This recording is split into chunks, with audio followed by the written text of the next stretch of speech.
Magandang araw po sa inyo lahat. Absolute Roel po. At nandito po tayo sa Manila Bay. Mga kaibigan, kunin ko na rin po itong pagkakataon na batiin ko po kayo ng Merry Christmas and a Happy New Year.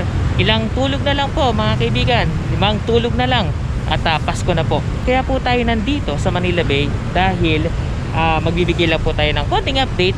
At may napansin lang po ako dito sa ating Manila Bay, dito po sa tubig ho natin, isa nagiging kakaiba at nagiging kulay blue-green po yung tubig. At grabe, kahanga-hanga po yung nangyari po dito. Kaya mga kaibigan, samahan nyo po ako, silipin po natin ang Manila Bay. Tara! Lakad lang po tayo dito sa ating seawall ng ating Manila Bay.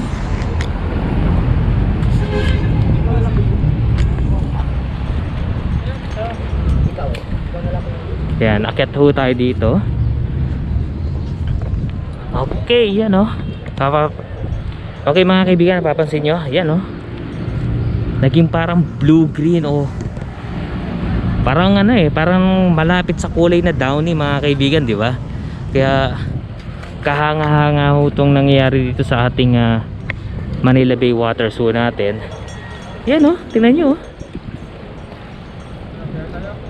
Dati nasanay ho tayo makita itong Manila Bay mga kaibigan is kulay itim, lalo na kapag tinatamaan ng araw, lumalabas ho yung kulay ipagka-green niya. I hope na nakikita nyo sa screen, ayan po. And by the way mga kaibigan, bandang Pedro Hill, yan po, nag-i-start na po sila mag-dredging, maghukay ng mga burak ho, dahil inuumpisa na po nila ang phase 2 ng ating Dolomite Sand o ating beach nourishment dito po sa ating Manila Bay. And by the way mga kaibigan, kakaalis lang po ng bagyong Vicky, dahil ho kaninang madaling araw medyo may kalakasan po ng ulan ho dito sa Metro Manila. At ngayon ho, maganda na po ang ating panahon, mataas na po yung araw.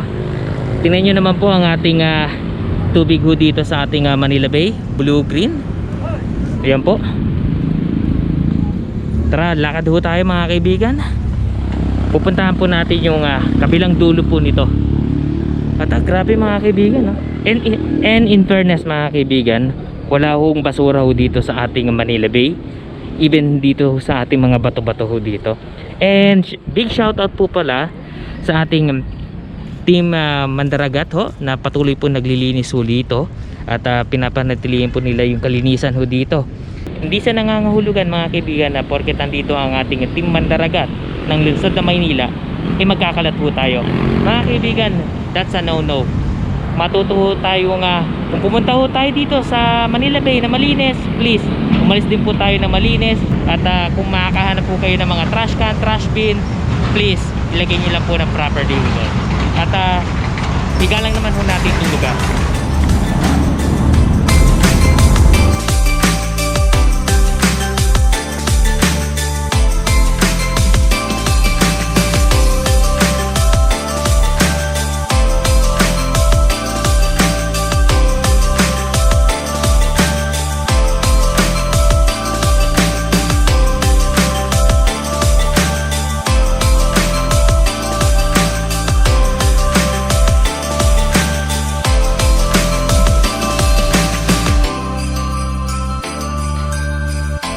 Bukod po dito sa ating Manila Bay waters na nagiging blue-green ho, na napakaganda po sa paningin, pansin ko rin po ang ating itong mga ibon po natin dito. Ito yung mga egret na naka-standby po o nakatambay po dito sa ating trash boom.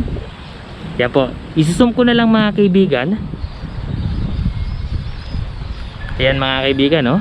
Grabe, ang daming mga egret birds na nakatambay po sa ating trash boom. At enjoy na enjoy nila ho yung tubig ho natin dito.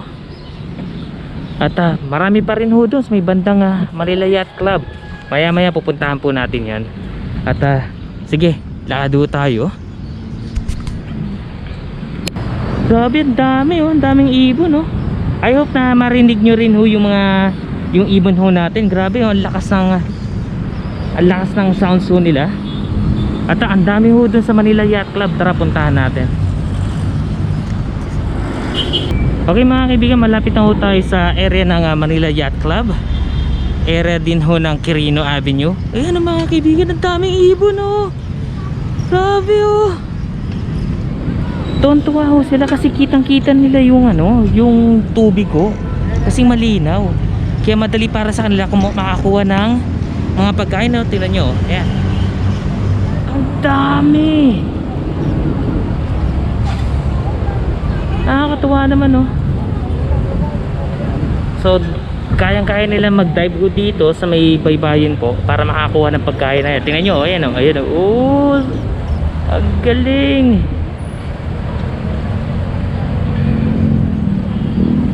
Ayan, nandun na uli sila. Lilipad, babalik uli yan dito. Tingnan nyo.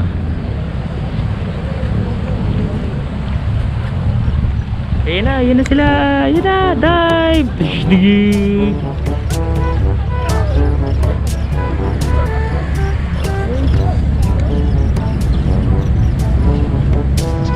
Grabe, oh.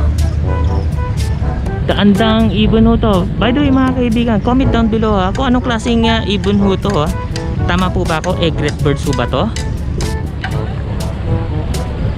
Kung mali po ako, please paki-correct na lang ho ako.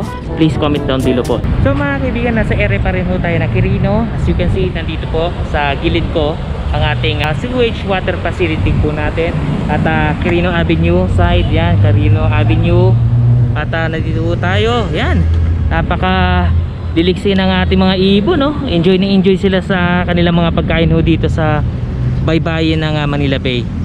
And by the way mga kaibigan, yun o, kakunti lang ho yung ating mga kababayan ho dito. Kani-kanina lang mga kaibigan is umulan. May kalakasan po yung ulan dito sa Metro Manila. At yan ho, wala masyadong tao. Pero ito mga kaibigan, marami namang ibon ho dito sa Manila Bay. At enjoy na enjoy sila sa kanilang feeding session. Ayan ho. Yan, sabay-sabay sila dive, oh. Galing, oh.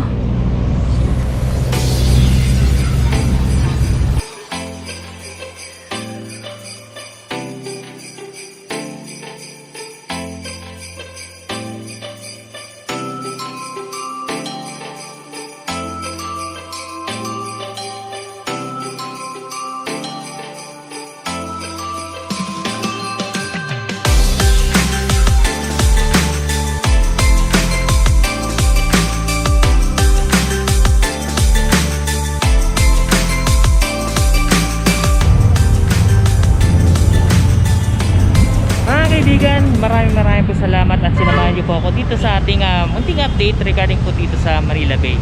At nakita niyo po mga kaibigan, naging blue green po ang ating tubig at sobrang napakaganda po sa paningin. At at the same time mga kaibigan, may mga ibon po tayo dito na sobrang enjoy na enjoy po sila sa pagkain ng mga maliliit na isda. Mga kaibigan, kung nagustuhan niyo po itong video po natin, please like, share, and comment down below po.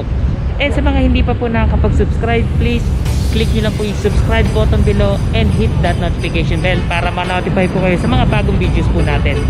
Hanggang sa muli mga kaibigan, Merry Christmas. 5 tulog na lang po, Christmas na. And Happy New Year po mga kaibigan. Stay safe, always wear mask, face shield, and God bless. Maraming po salamat. Lungsod ng Maynila.